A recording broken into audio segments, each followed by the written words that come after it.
In 1965, CBS sent an American family into the deep cosmos, and millions of viewers followed them into the dark. But behind the bright Technicolor sets and rubber space monsters sat three reels the network desperately tried to sanitize, lock away, or quietly purge from TV listings. From racially charged caricatures that triggered affiliate blackouts to a $600,000 lost pilot buried for 3 decades, these are the lost chapters of television history that executives tried to kill. By its 3rd season, the series had abandoned its survivalist roots in favor of extravagant space fantasies. But when the 14th episode of the 3rd season arrived, its execution pushed network standards too far. Titled Castles in Space, the episode centered on an ice princess accidentally thawed by Dr. Smith, pursued by a ruthless silver-skinned bounty hunter named Chavo. On paper, it promised a classic space adventure. But the portrayal of Chavo, played by Alberto Monti in heavy makeup and exaggerated costuming, ignited immediate panic. The character was written as a bizarre, heavily caricatured bandito figure who spoke in an exaggerated accent, brandished a weapon like a Wild West outlaw, and displayed deeply insensitive ethnic stereotypes. In a particularly absurd plot point, Chavo gets the robot drunk on tequila. Several local station managers viewed the portrayal as egregiously inappropriate. When broadcast day arrived, multiple major market affiliates blacked out the episode entirely, substituting syndicated movies or local news.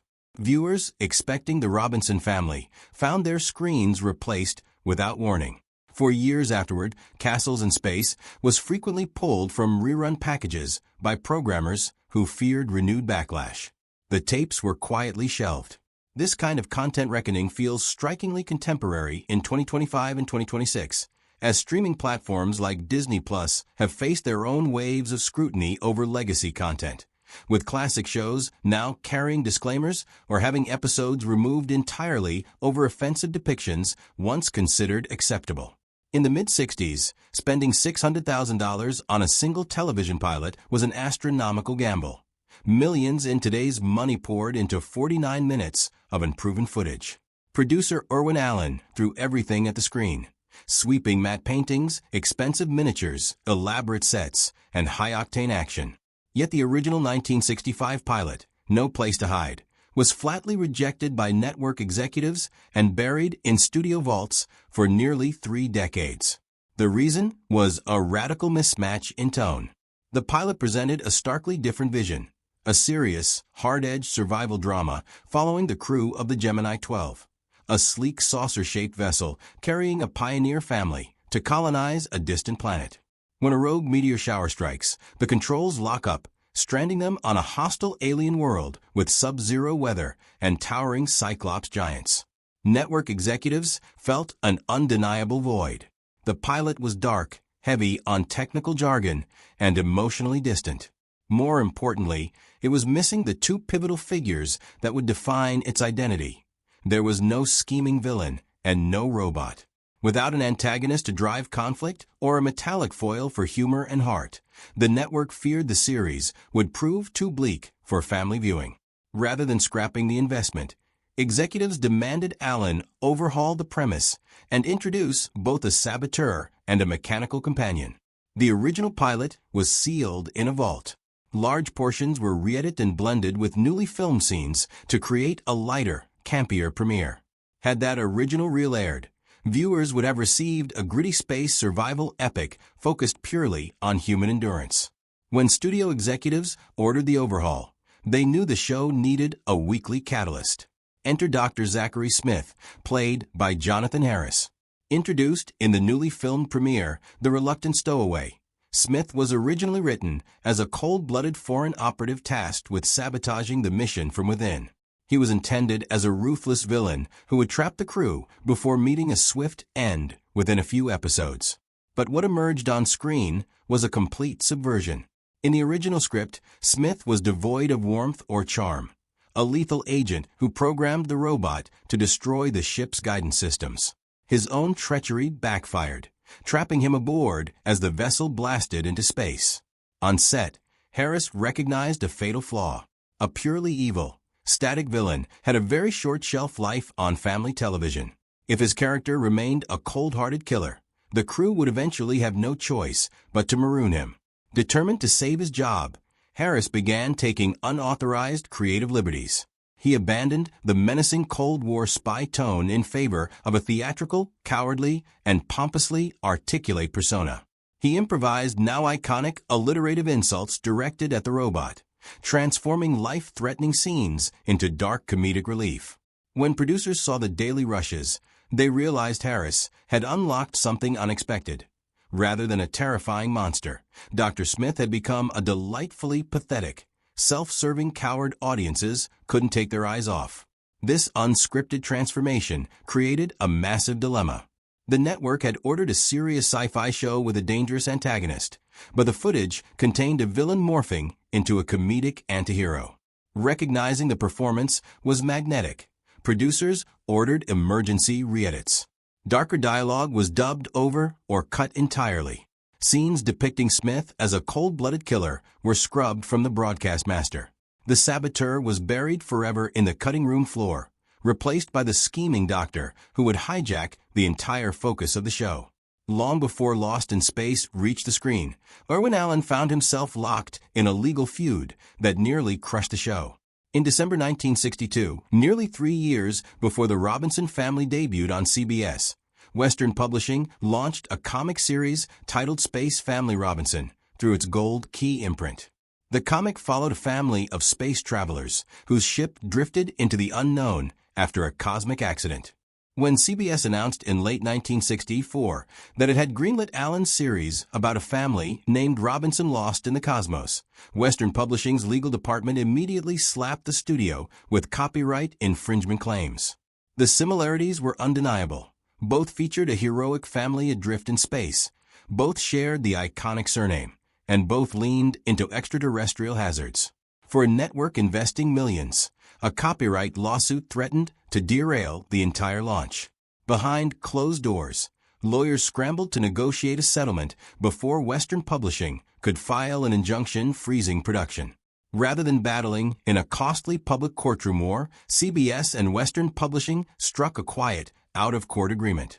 CBS paid an undisclosed licensing fee for the rights to use the name and premise. In return, Western Publishing was granted the right to append a subtitle to their comic covers. Beginning with issue 15 in 1965, the comic was rebranded as Space Family Robinson, Lost in Space. This secret legal pact saved the show from being buried, but it remained one of Hollywood's best-kept secrets. Had negotiations failed, the Robinson family might have had their names forcibly changed, or the show would have been legally locked away before ever reaching an antenna. When Lost in Space concluded its 3-season, 83-episode run in 1968, television critics were quick to write its obituary. Serious entertainment journalists dismissed the show as a victim of its own absurdity. To the critical establishment, Allen's pivot away from hard science fiction toward theatrical camp was seen as creative decline. Reviewers lamented that a show which began with dark survival stories had devolved into a weekly circus of talking carrots, celestial pirates, and space warlords. Yet those critics fundamentally misunderstood the secret of the show's enduring success. While reviewers dissected narrative realism, millions of families gathered around their television sets every week to share a joy-filled experience. What critics labeled cheap camp, audiences embraced as imaginative, escapist entertainment. The series struck a rare balance: colorful monsters for children, theatrical banter for adults, and a warm message of familial loyalty that resonated across age groups. When the series entered syndicated reruns in the early 70s, its popularity exploded. A completely new generation of children discovered the adventures of Will Robinson, Dr. Smith, and the robot. The bright Technicolor palette, iconic character dynamics, and catchphrases like "Danger, Will Robinson" became permanently etched into global pop culture. The show's massive syndicated resurgence proved that sci-fi television possessed immense long-term commercial value, laying groundwork for the major media franchises that followed. Without Allen's production team, the television landscape that birthed modern space epics would look vastly different. The franchise later expanded into a 1998 feature film, comic series, collectible toy lines, and a critically acclaimed Netflix series that introduced the Robinson family to a 21st century audience, often featuring cameo appearances from surviving cast members celebrated as royalty by devoted fans. To understand how Lost in Space captured millions of hearts, you have to look to the ensemble cast. At the head of the family was Guy Williams, who portrayed the courageous mission commander, Dr. John Robinson. Already a major star following his iconic title role in Disney's Zorro, Williams brought heroic authority to the production. However, as the focus shifted toward Dr. Smith and young Will Robinson, Williams grew frustrated with his diminished screen time. Following cancellation in 1968, he retired from acting and relocated to Buenos Aires, Argentina, where his legacy as Zorro had made him a beloved national hero. Opposite Williams was June Lockhart, who played the intelligent matriarch, Dr. Maureen Robinson. Already a celebrated Tony Award winner and household name from Lassie, she brought warmth and stability to the set, later continuing a vibrant decades-long acting career while remaining a passionate advocate for space exploration and NASA education initiatives. Playing the brilliant child prodigy Will Robinson, Bill Mumy was already one of Hollywood's most accomplished child actors. His natural charisma and genuine curiosity gave the series its emotional beating heart. Following the show, Mumy transitioned into a versatile career as a musician, voice actor, comic book writer, and sci-fi icon, famously starring in the acclaimed 90s series Babylon 5. Rounding out the core cast were Mark Goddard as hot-headed pilot Major Don West, Marta Kristen as adventurous eldest daughter Judy Robinson, and Angela Cartwright as the sensitive, artistic Penny Robinson.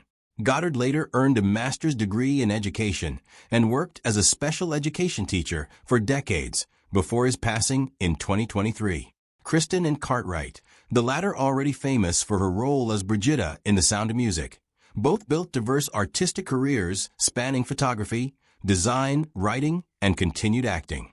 The physical presence behind the show's most iconic non-human character was split between two men, stuntman Bob May, who operated inside the sweltering B-9 robot suit, and radio announcer Dick Tufeld, whose booming delivery gave life to lines like Danger Will Robinson.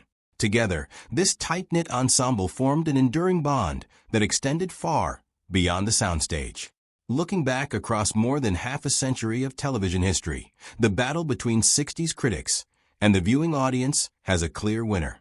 While the harsh reviews of the era have long been forgotten, the Jupiter 2 remains an immortal icon of American imagination. The show's journey, from its vaulted pilot and regional blackouts to its triumphant reign as a syndicated classic, stands as a powerful testament to the magic of vintage television. Lost in Space proved that when you blend bold imagination, vibrant storytelling, and a heart centered on family, you create a timeless adventure that can navigate any storm in the universe and shine bright for generations to come. If you enjoyed this deep dive into television history, be sure to subscribe for more untold stories behind Hollywood's classic series.